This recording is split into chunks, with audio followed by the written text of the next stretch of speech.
Vous écoutez Europe 1, il est 8h17. L'interview politique d'Europe 1, Fabien Amias, vous recevez ce matin Jean-Pierre Raffarin, ancien ministre et sénateur Les Républicains de la Vienne. Bonjour Jean-Pierre Raffarin.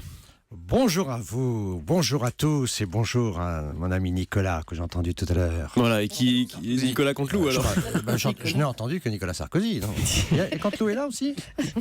En tout cas, il nous écoute. Alors, on connaît donc le candidat socialiste depuis hier soir. Jean-Pierre Raffarin, est-ce que le score sans appel de Benoît Hamon en font-il un adversaire sérieux pour François Fillon ?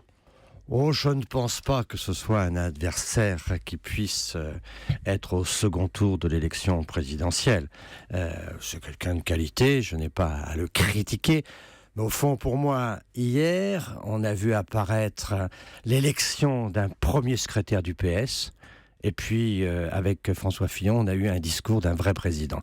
On a vu la différence d'épaisseur. On a vu la différence de puissance. Il y en a un qui débute une carrière et qui prétend diriger le PS, et l'autre qui cherche à redresser la France. C'est deux niveaux différents, et donc je pense qu'ils ne seront pas ensemble dans la phase finale de la présidentielle. Mais vous allez un peu vite en besogne, non ? On le voit d'ailleurs, il y a un sondage qui est publié ce matin dans le Figaro, où on voit que Benoît Hamon devance déjà nettement Jean-Luc Mélenchon. Pour vous, ça ne fait absolument aucun doute. En tout cas, vous ne le considérez pas comme un concurrent. Le candidat du Parti Socialiste n'est pas un concurrent pour François Fillon. Je ne le pense pas aujourd'hui. Je ne le sens pas capable de rassembler le Parti Socialiste, ceux qui sont avec Macron, ceux qui sont avec Mélenchon.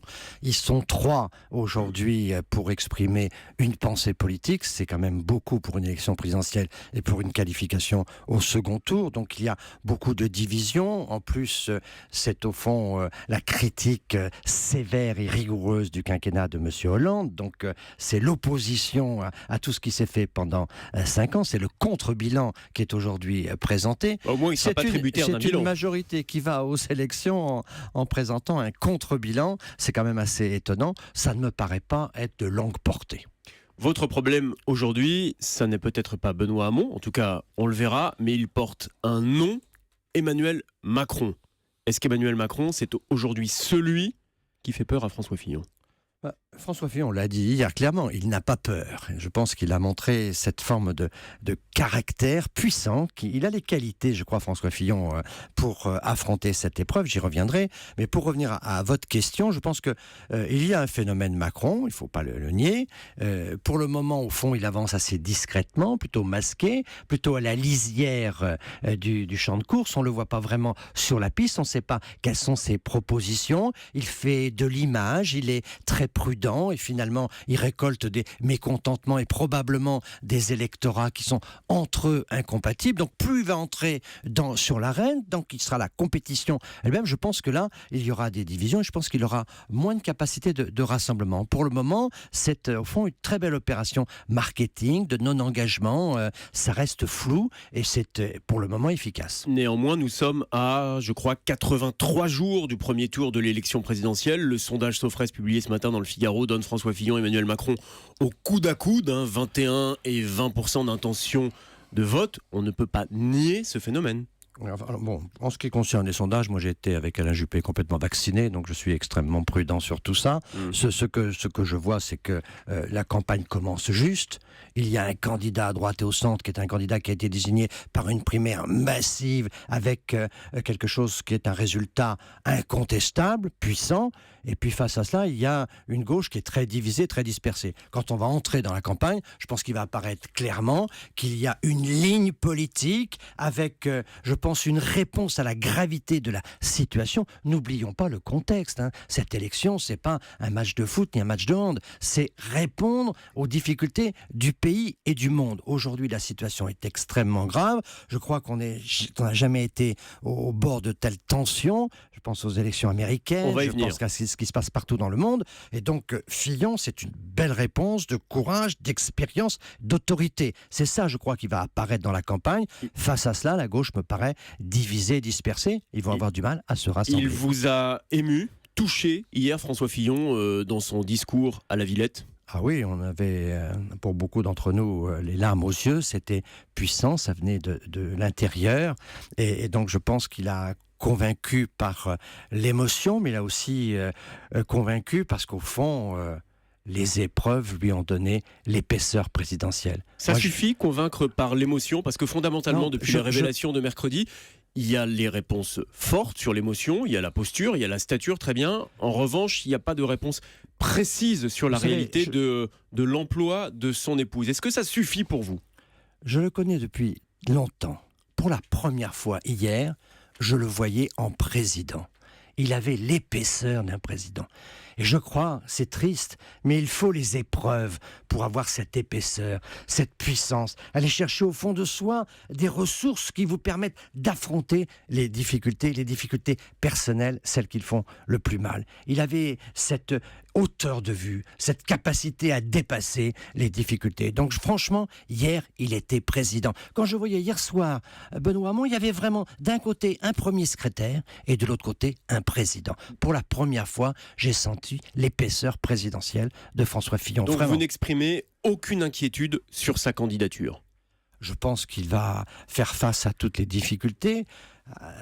À ce qu'il semble, des informations que nous avons, il n'y a rien d'illégal dans tout ce qu'il a pu faire. Je pense qu'il a vraiment une forme aujourd'hui de combativité. Et au fond, il est adapté à la situation.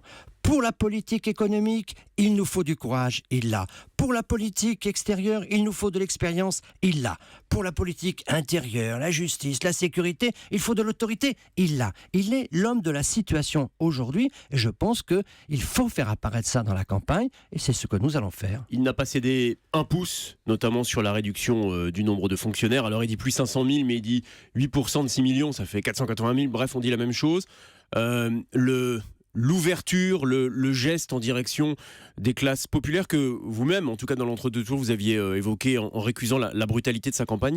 Est-ce qu'il est venu ? Est-ce qu'il est suffisant ? Est-ce qu'il est encore temps ? Je pense qu'il a fait hier un message très fort quand il dit « Je ne suis pas l'ennemi des fonctionnaires, je suis l'ennemi de la bureaucratie ». Il a vraiment désigné... Ça, c'est une formule, mais sur le fond, le programme ne change pas. C'est clairement, mais c'est vrai, dans la vie quotidienne, on voit les structures qui s'entassent. On a vu cette réforme de la décentralisation où on voit les grandes régions qui ont ajouté des régions et qui n'ont pas fait d'économie. On voit bien que tout s'empire et que la bureaucratie ronge les entreprises, ronge les agriculteurs, ronge l'ensemble de tous ceux que sont nos forces vives. Et donc cette bureaucratie, c'est vraiment l'adversaire. Et il nous le dit très clairement, mais il dit en même temps qu'il n'est pas l'adversaire des fonctionnaires. Il rend hommage à tous ceux qui donnent de leur énergie pour le service public. Donc je pense qu'il y a hier une clarification qui était utile. Il a, à propos des fonctionnaires, précisé, réitéré d'ailleurs sa proposition. Ils devront travailler 39 heures. Il y a une chose qui est pas clair dans le projet, en tout cas j'ai essayé de comprendre, est-ce que vous pouvez nous éclairer là-dessus ?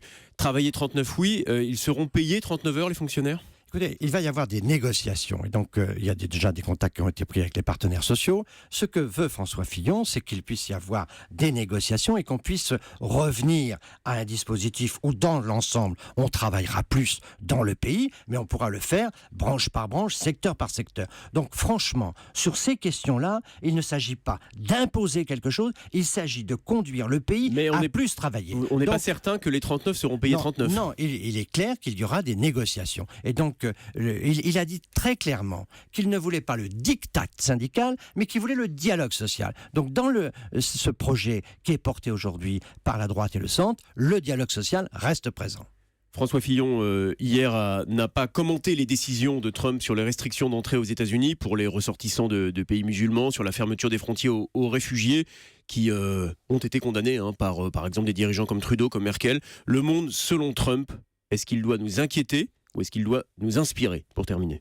Certainement pas nous inspirer. Nous sommes aujourd'hui dans une situation extrêmement grave. Quand vous voyez ce qui se passe aujourd'hui en termes d'armement, si l'Australie nous achète des sous-marins, c'est qu'elle a peur que le Pacifique ne porte plus son nom. Quand vous voyez ce qui se passe avec la Russie, qui va chercher à l'extérieur les satisfactions qu'elle ne peut pas donner à son peuple à l'intérieur. Quand vous voyez M. Trump qui répond en permanence à toutes les questions de société, par la brutalité, par la violence, par le manichéisme, tout ça nous fait monter une sorte de tension qui peut être une tension belliqueuse dans le monde. Il doit nous faire peur ? Et donc, il faut simplement revenir à l'indépendance de la France. La France doit être une puissance de son économie, une puissance économique, une puissance pour la paix. Il faut que la France reprenne le dialogue avec tous, mais pas le dialogue pour la guerre, le dialogue pour la paix. Le grand combat de la France, c'est la paix. Je vous assure que la paix dans le monde est menacée. C'est pour ça qu'il nous faut un président sobre, serein, qui pourra défendre la paix. Merci beaucoup Jean-Pierre Raffarin d'être venu ce matin sur Europe 1. À demain Fabien.